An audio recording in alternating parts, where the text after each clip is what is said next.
Amateur Traveler is in its 20th year now, but can you imagine if I had people on the show who had never been to the destination, but had just read about it or seen a movie about it? That wouldn't make any sense at all, and you wouldn't listen. We all know how important it is to receive advice from people who know a destination to get the most authentic local experience. And a great option for experiencing this is Explore Worldwide and their authentic small group adventures, led by local tour leaders, perfect for solo travelers who want to meet like minded people with a desire for adventure. I'm often an independent traveler, but two of my last three trips were with small group tours because they organize everything and it's a lot easier. If you want to recreate the tour I did to Malta, they have a Malta and Gozo Discovery Tour. I'm intrigued by one of their tours called A Taste of Sicily.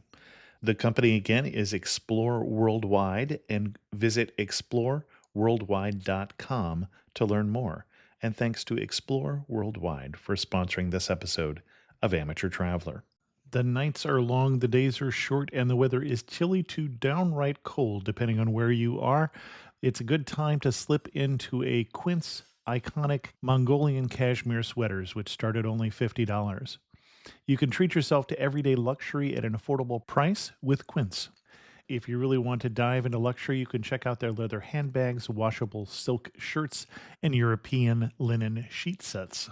Whatever you're looking for at Quince, all the prices are 50 to 80% less than similar brands, and they do that by partnering directly with top factories and cutting out the middleman. They only work with factories that use safe, ethical, and responsible manufacturing processes.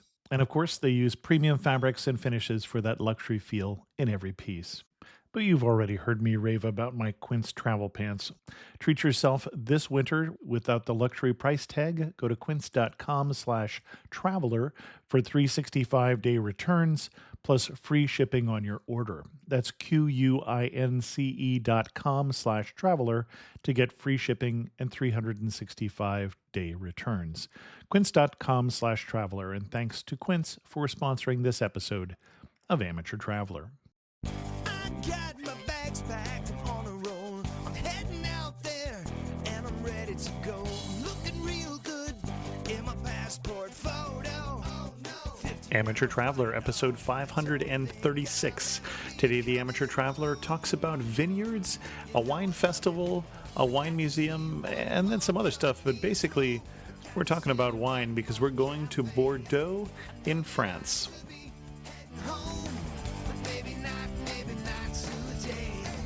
Welcome to the Amateur Traveler. I'm your host, Chris Christensen. Stay tuned after this episode for an update on the two tours that we're doing next year with Amateur Traveler. But now, let's talk about Bordeaux.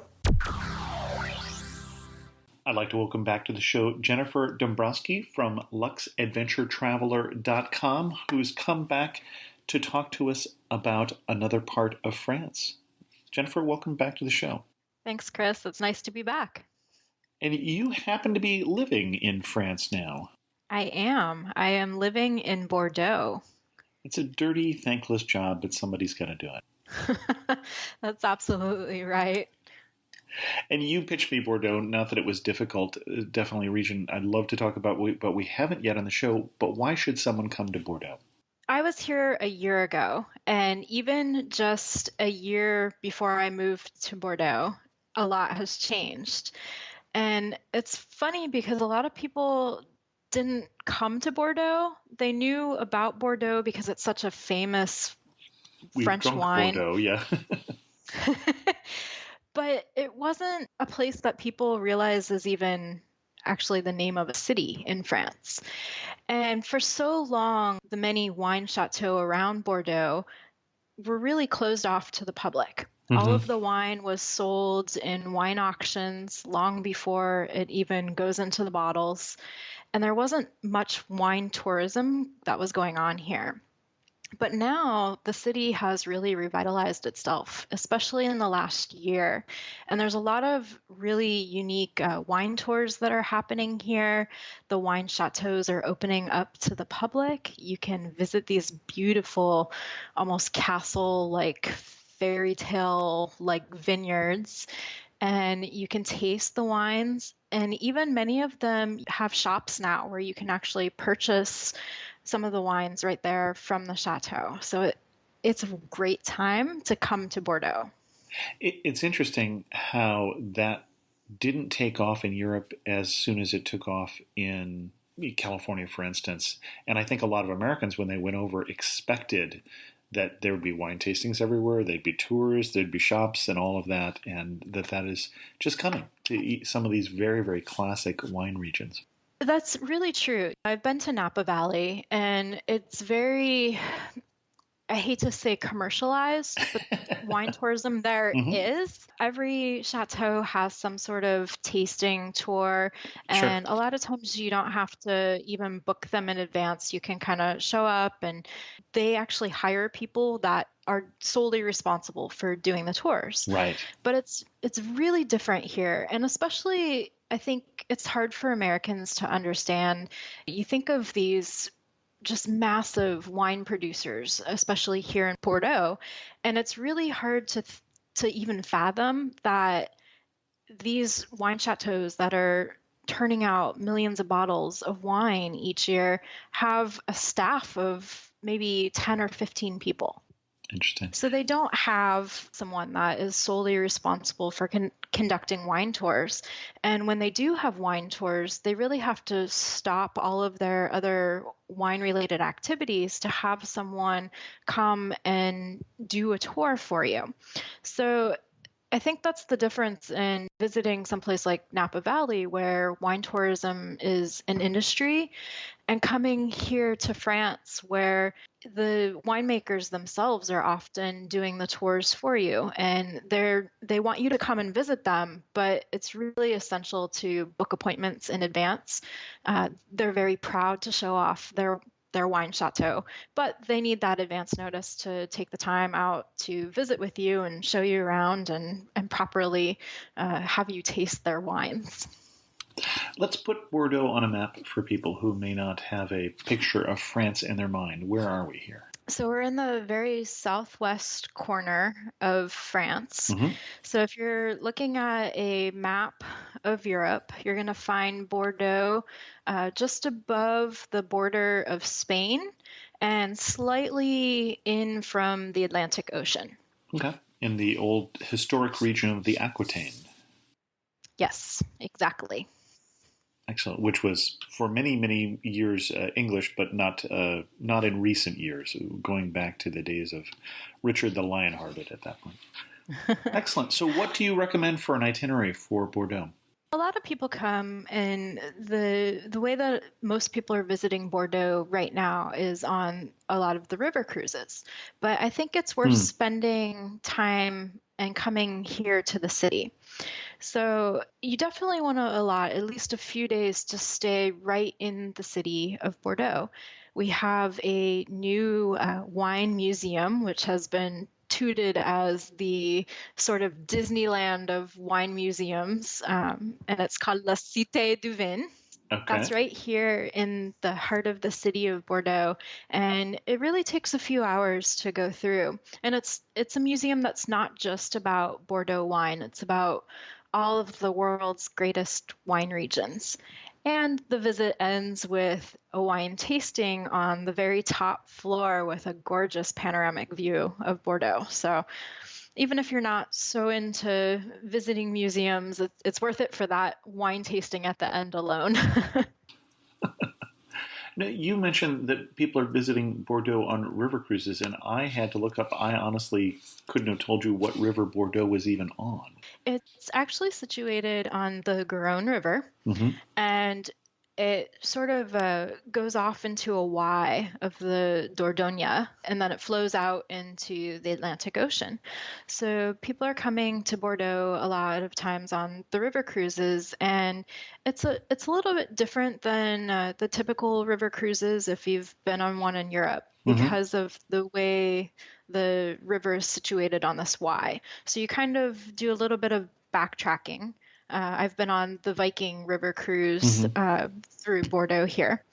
And you visit places like Cadillac, and also you can go to Cognac and visit some of the cognac houses like Hennessy. And you can even blend your own cognac from their barrels there. So that's a really interesting experience. And you get a bottle of cognac to take home with you. And cognac And being a distilled wine, if I remember my liqueurs correctly. yes, it's like a brandy. Hmm. So of course it's still made from grapes, Right, but right. it's much stronger, and you would have it as an after dinner drink. And you can visit a lot of different the chateaus, do tours to Saint Emilion, which is on the left bank, and then you can visit the Medoc, which is where the really famous wine chateaus like Lafitte Rothschild are located on the left bank. So you can do all of those things on a river cruise, but even though you see a lot, it still feels a bit rushed to me. Okay. Whereas if you come and you spend the time in the city, you can do a lot of these things now all on your own, and they're easily accessible right here in Bordeaux. Okay. So where would you home base? First of all, you'd home base in Bordeaux itself? You can definitely home base in Bordeaux. There's some really fantastic hotels that are here in the city. Hmm.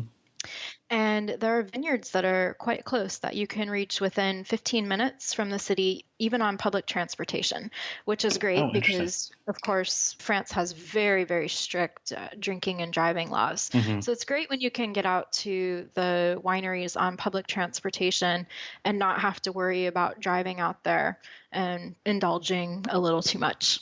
Okay. So you started us at the wine museum. Where should we go next?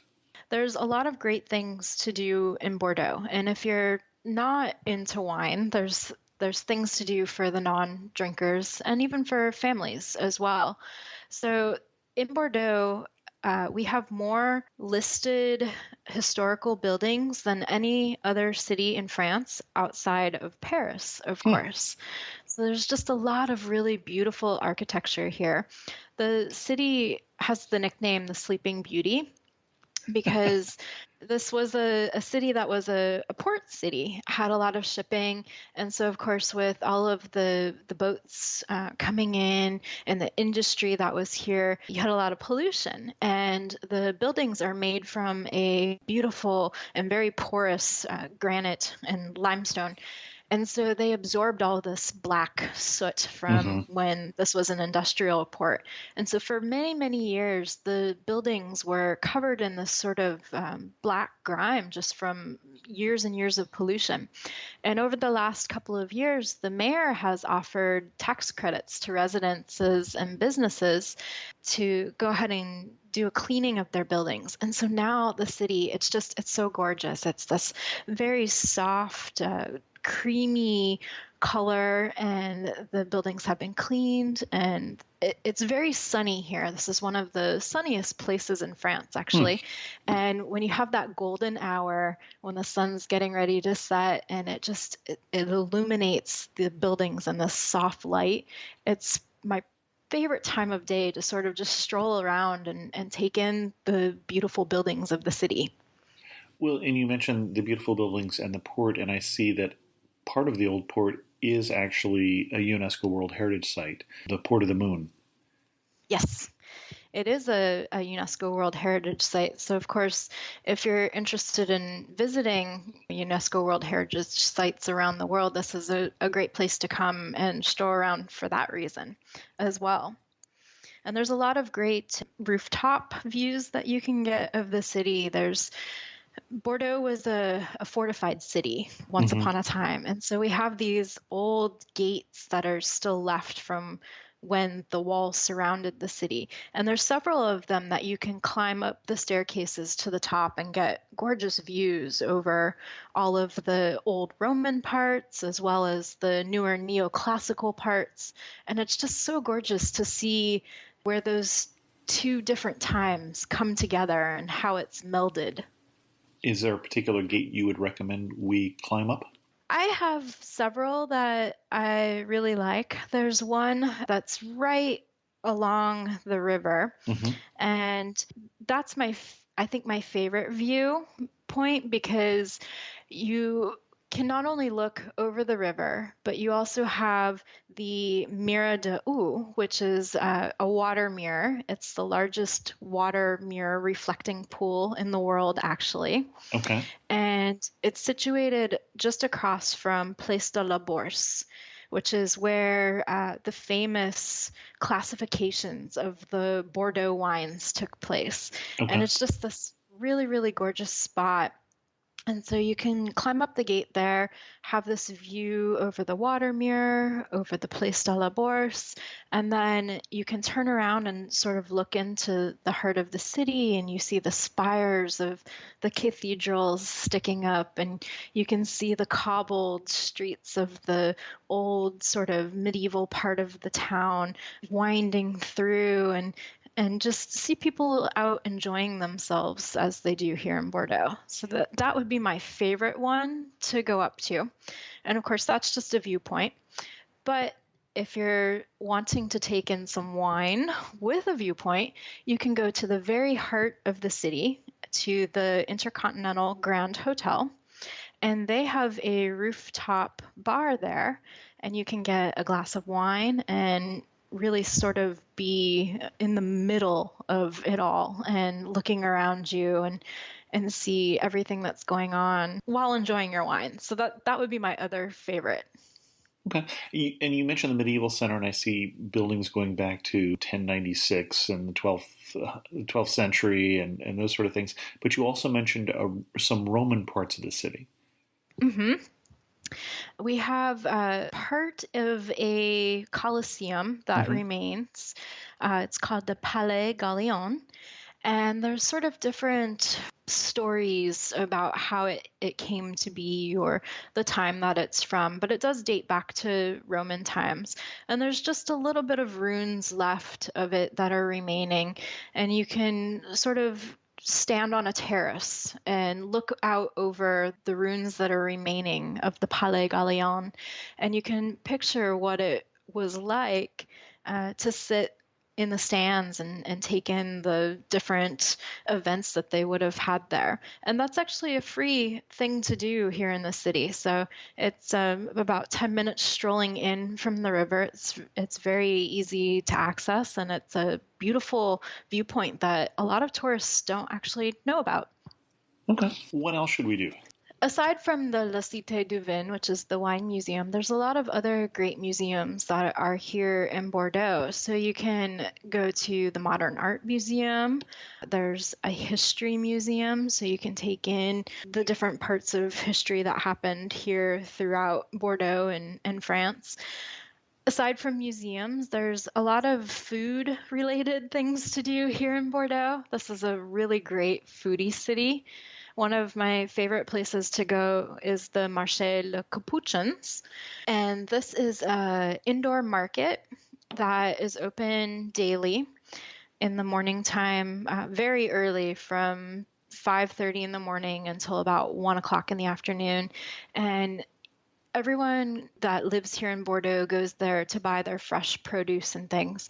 But there's a lot of people that are selling things like fresh oysters from the Bay of Mm-hmm. Arcachon.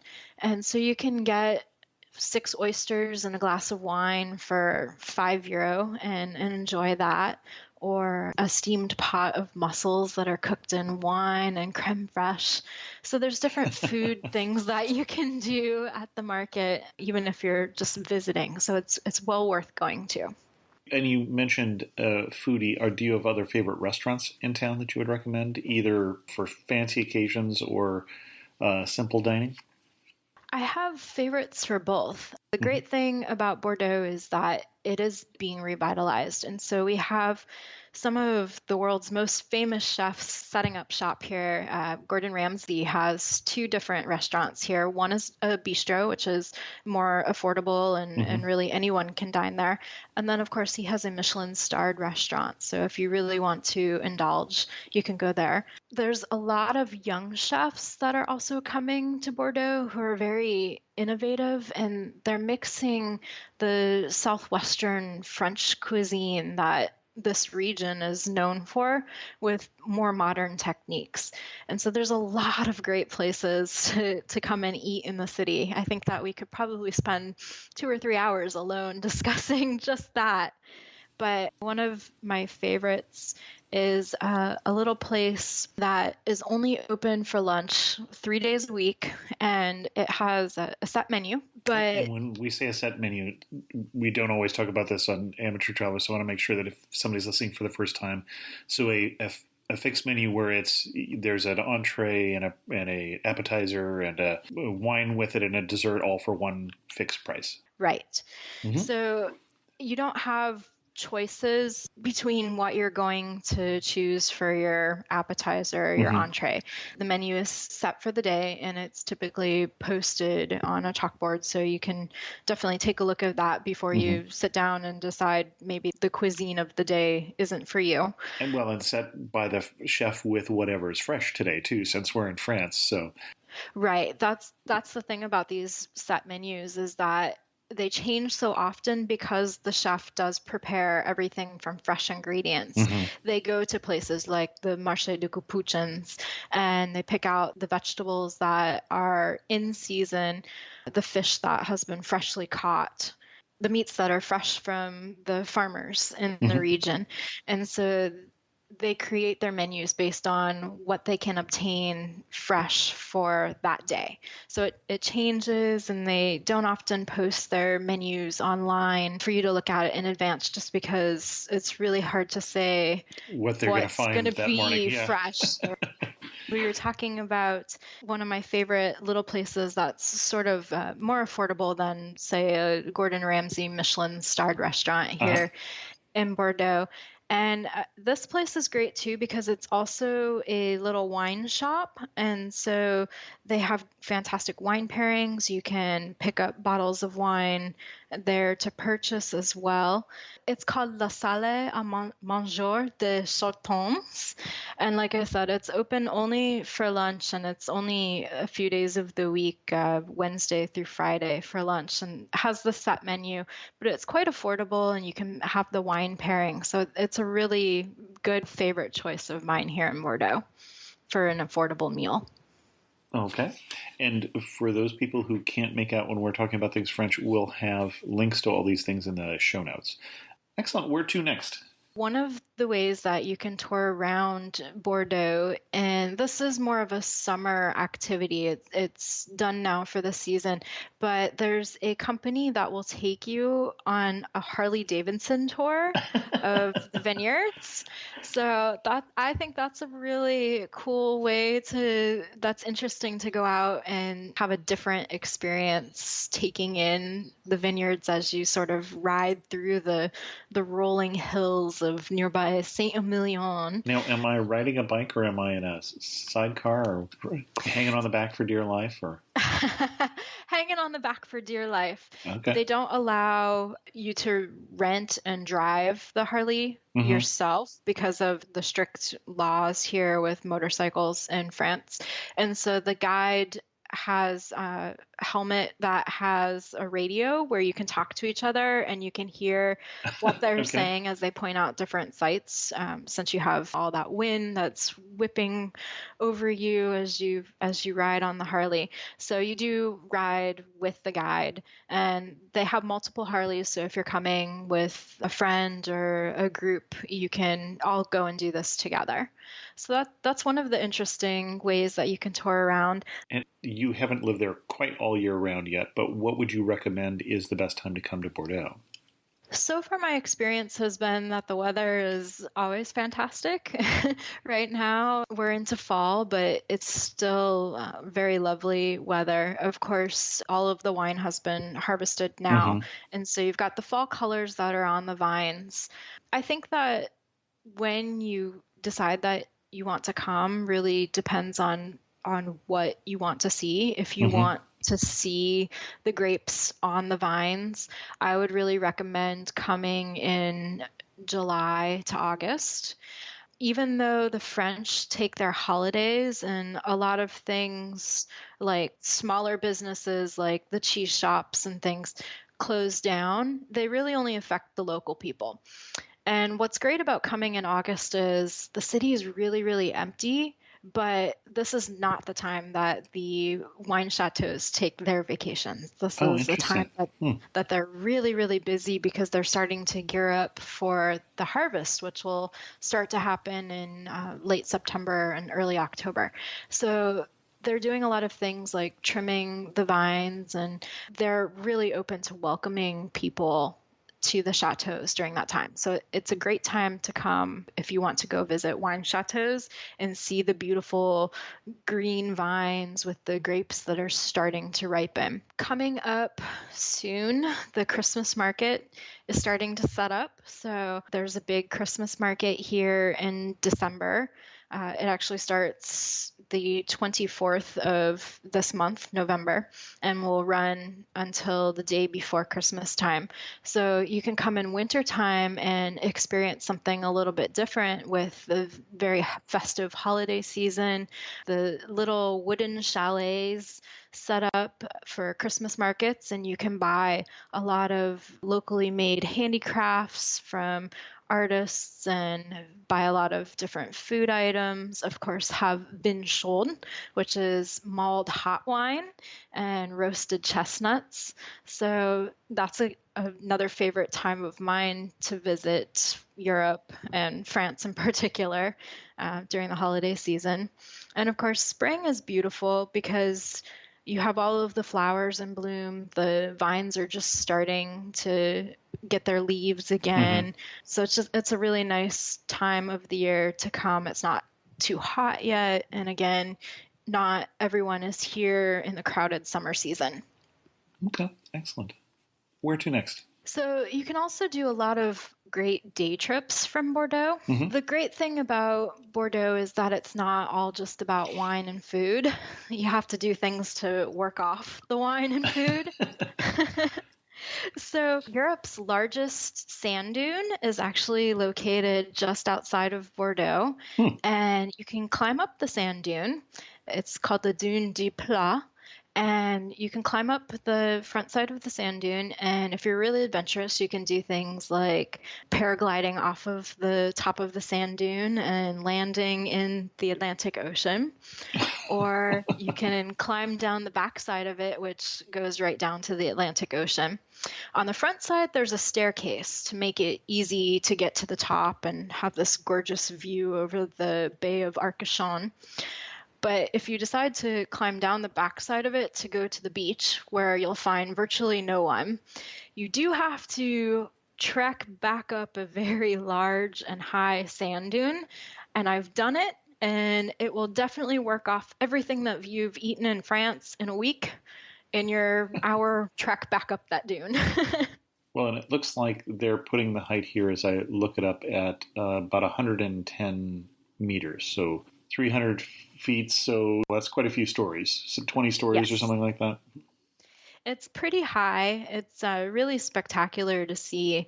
Looking out from the top, you Hmm. see what's called the Bay of Arcachon. You have all of these sort of sandbars where France's majority of their oysters come from. So you can visit not only the dune, but you can go and visit some of the oyster farmers and eat the freshest oysters that you will ever have in your entire life. I didn't used to be an oyster fan until I came here last year, and I had my arm twisted into trying them, and now I'm a fan. They're the best oysters in the world. Okay. Other side trips we should do from Bordeaux?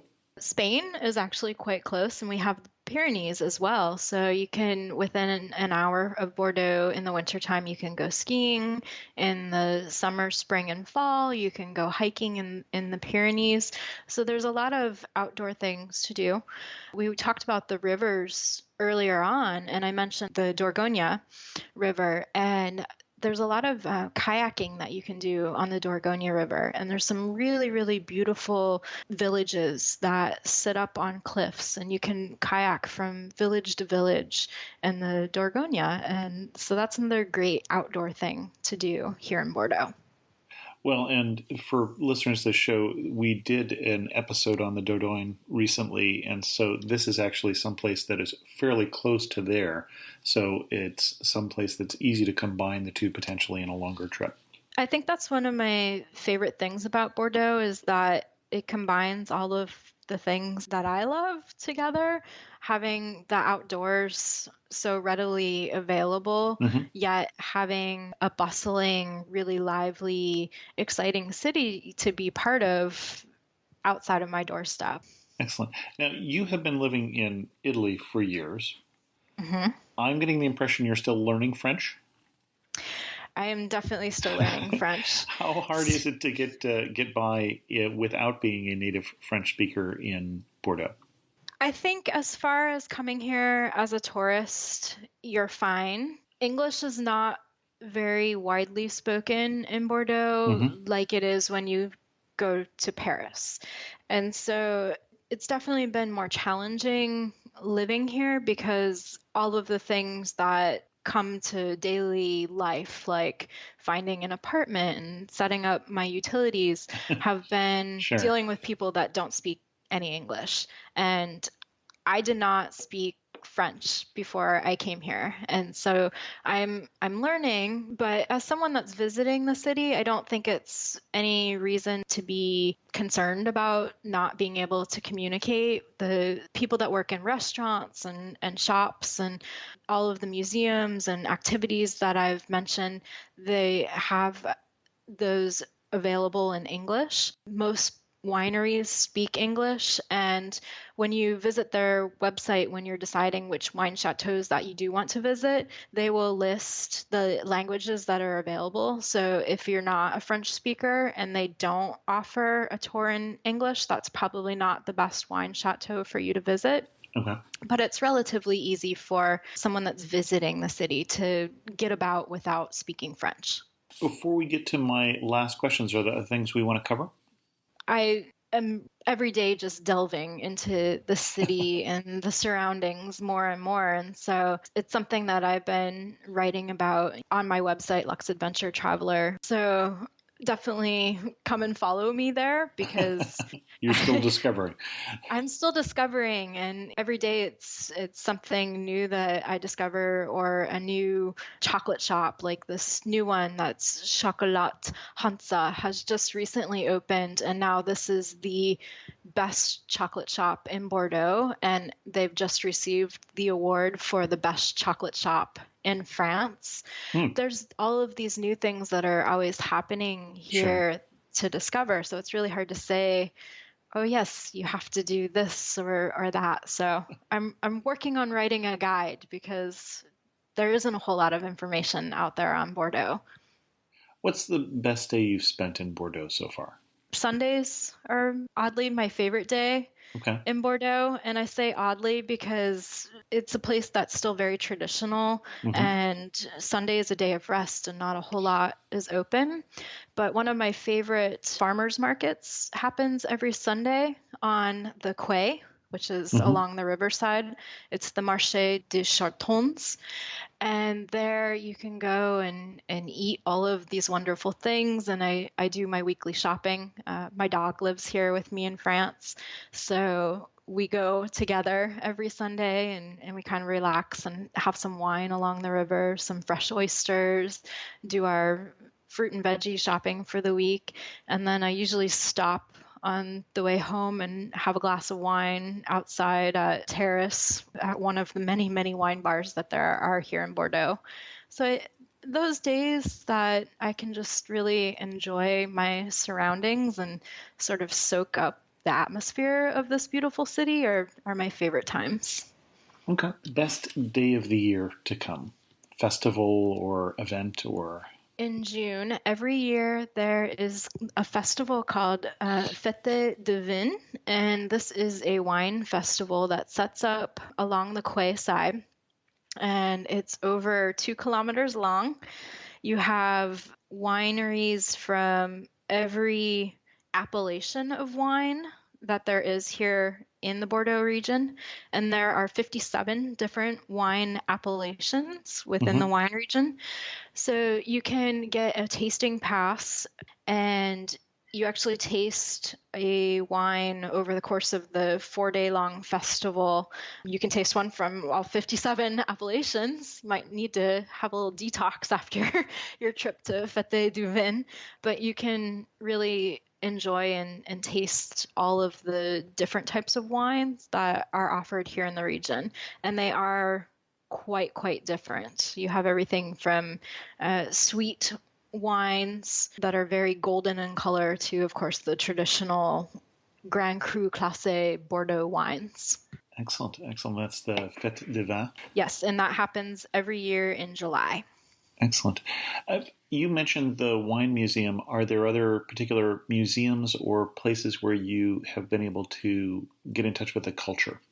I really like the different art museums that are around the city. Hmm. Just today, before we got on our Skype call here, I was at a little exhibition of arts and gourmands. So, art paired with great food. Hmm. And there's a lot of great local artists that are here in Bordeaux.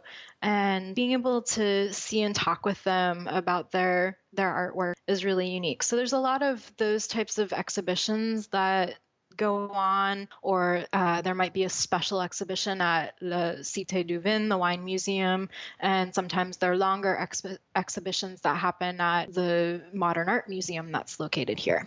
Well, and I appreciate a festival for gourmands because I am more of a gourmand than a gourmet.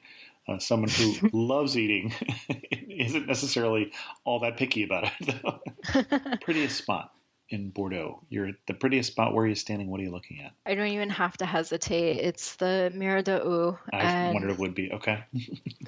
This is my favorite spot. I go here daily. It goes through this cycle where you have 3 minutes that the water sort of drains, and it gives the mirror effect where just across the Place de la Bourse, which sort of curves around in a hugging style, like Hmm. the arms of the Vatican. Hmm. It reflects onto the mirror. So it goes through 3 minutes of that, and then it has 3 minutes of steam, and then it has 15 minutes where the water fills up. Oh, steam? Sorry?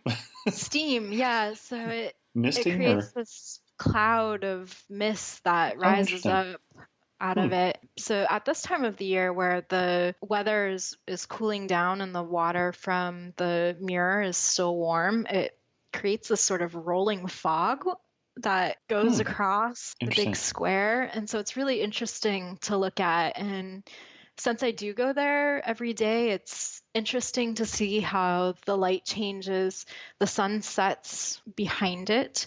So it's a beautiful place to watch the sunset and just to see how the light has changed over the course of the last few months as the days have gotten shorter, and how the position of the sun in the sky changes and creates different light effects on it is really interesting. So it's definitely my favorite place in Bordeaux. One thing that makes you laugh and say only in Bordeaux. The French with their dogs Hmm. is just, it's a whole another part of the French culture.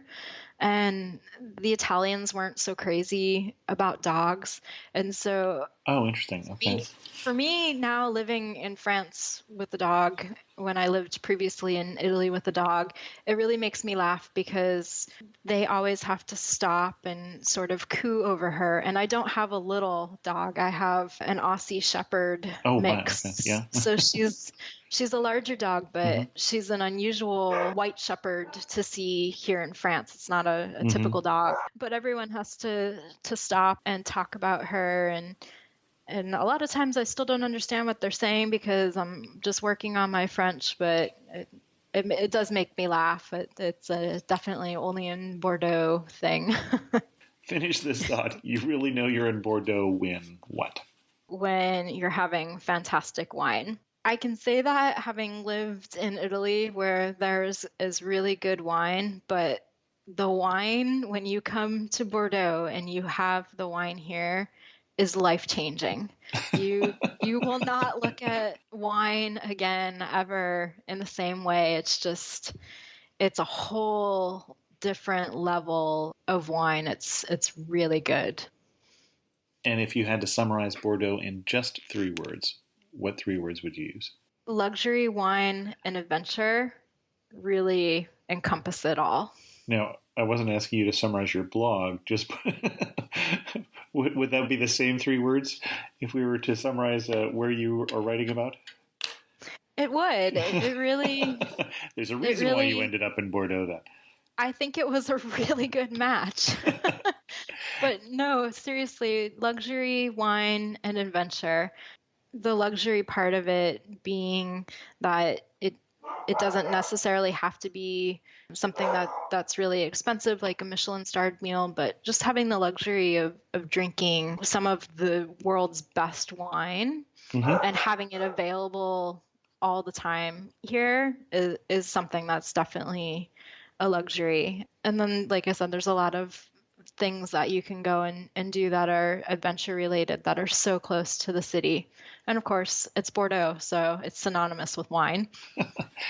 So we're talking again to Jennifer Dombrowski from luxadventuretraveler.com. Jennifer, if we had one particular post about Bordeaux that you've written recently that you want to recommend to our audience, what would that be? I would say to go to my website and check out a very recent post that's about the Bordeaux's food and wine scene. Okay. And so I share a lot of the specialties of the region and some of my favorite places to eat and some of my favorite desserts to try, as well as great wines. Excellent. Well, thank you so much for coming on the Amateur Traveler and sharing with us your love for your newfound home of Bordeaux. Thank you for having me.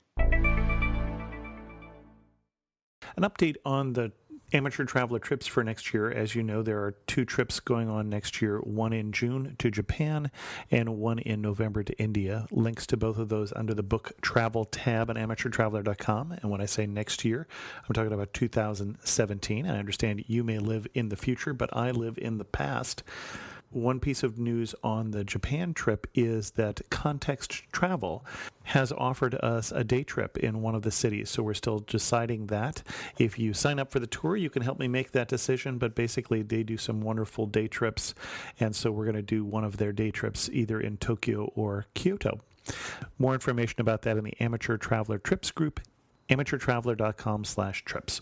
In news of the community, I heard today from Mike, who said, I've been listening to the podcast since 2007 and have enjoyed it very much. Just wanted to let you know that we just completed the cruise between Valparaiso and Buenos Aires that you described in a podcast. We love the cruise and never would have known about it but for your podcast. Thanks for all your insights and tips throughout the years, and please feel free to let Holland America know that your podcast had an impact on their business. Also, we intend to highly recommend the cruise to other travelers we know and meet on the road. Thanks again for all you do with the podcast. And Mike, doubly thanks. 1, thanks for getting back to me, and 2, also thanks for giving me that feedback about Holland America, and you bet that the next email I sent was to the person who sent me on that cruise. But it was a fun cruise. I agree with you. And I still think that it's a great thing that after you've done that cruise that you want to do to Alaska, it's a similar cruise with glaciers, but then you're also in South America. So you get interesting things like Buenos Aires and Valparaiso, which are both interesting cities. With that, we're going to end this episode of The Amateur Traveler. If you have any questions, send an email to host@amateurtraveler.com, or better yet, leave a comment on this episode at amateurtraveler.com. You can follow me on Twitter, Pinterest, or Instagram as Chris2X. And as always, thanks so much for listening.